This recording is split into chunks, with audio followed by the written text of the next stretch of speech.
50%. Just let that sink in.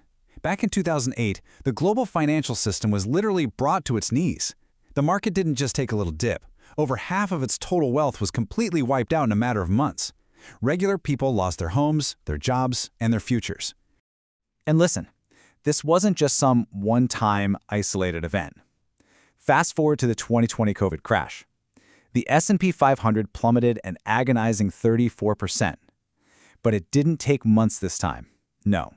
That unprecedented drop happened in just over a single month, catching millions completely off guard.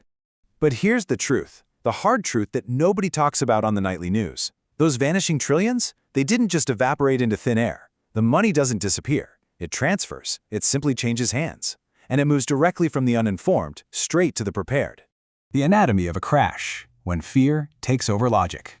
It starts like a contagion. Panic spreads instantly. See, stock prices are fundamentally based on what people believe a company is worth, right? But during a crash, that belief shatters. Everyday investors watch their screens turn red, and they sell their assets in pure, unadulterated fear. And because everyone rushes for the exits at exactly the same time, well, prices plummet even further. The cycle viciously feeds on itself. These initial drops are violently fast. 34% gone in 1 month in 2020. Half of all value completely erased in a few short months in 2008. But here's the kicker. History proves the market recovers every single time. The catch? It took 5 agonizing years for the market to fully recover from 2008. And let me tell you, 5 years is an absolute lifetime when you're watching your net worth bleed out.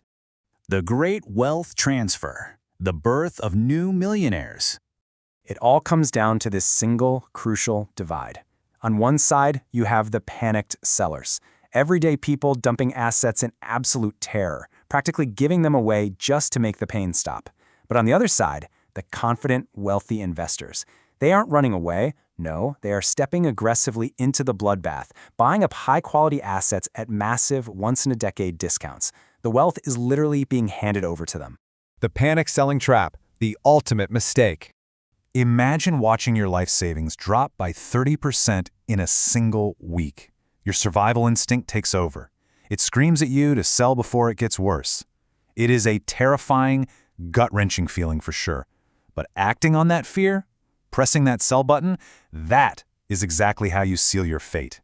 You take what's just a temporary dip on a screen, and you lock it in as a permanent, devastating reality. Look at it this way. Before a crash hits, your wealth is stable.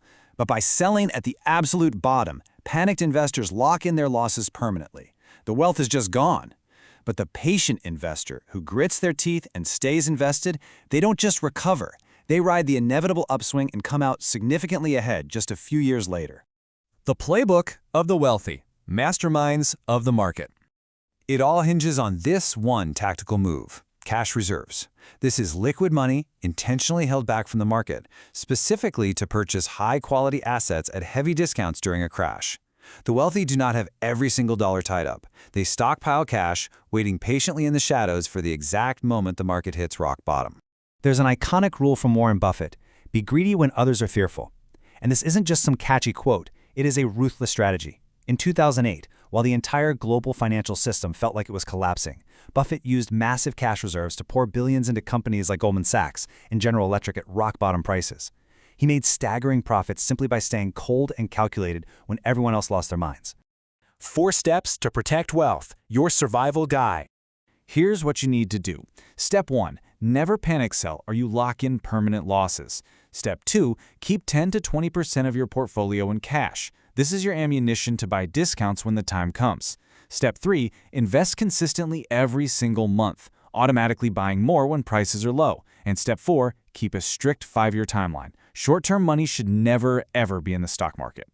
And make no mistake about this, the stock market will crash again. It is 100% guaranteed. This isn't a prediction, it is a historical certainty.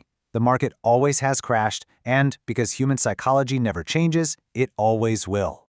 But the people who build real generational wealth, they don't avoid crashes. They ruthlessly prepare for them. The next crash is not your enemy. It is the ultimate opportunity in disguise, but only if you are ready for it. The countdown has already started. Trillions of dollars will change hands once again. The only question left is this: when the next crash hits, will you panic or will you profit?